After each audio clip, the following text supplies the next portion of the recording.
Agar siz Minecraftda mana shunday chuqur joydan tusholmayotgan bo'lsangiz, sizga faqat bitta qayiq kerak bo'ladi. Shu orqali sekin-sekin pastga sakraysiz.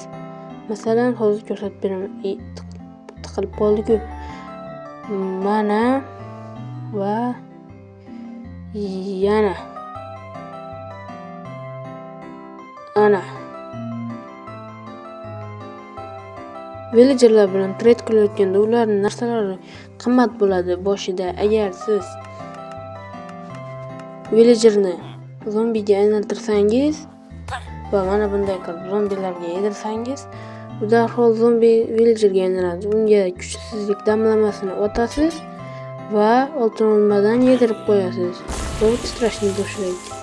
Va qarabsizki, u oddiy villagerga aylanadi. Minecraftdagi eng katta tezlik qaysiligini bilasizmi?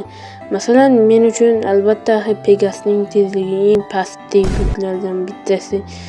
U chunki juda sekin yuradi. Kimga qanaqa bilmadim, lekin men uchun juda sekin. Kimdirlar esa Elytra deydi, eng tez uchish yoki tezlik. Kimdirlar esa tezlik 2 damlamasi. Mana bunday yugurish.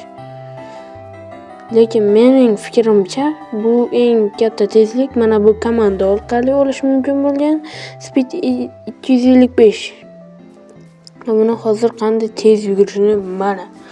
U shunchalik tez yuguradiki, eng baland limit, ya'ni eng baland tezlik hisoblanadi.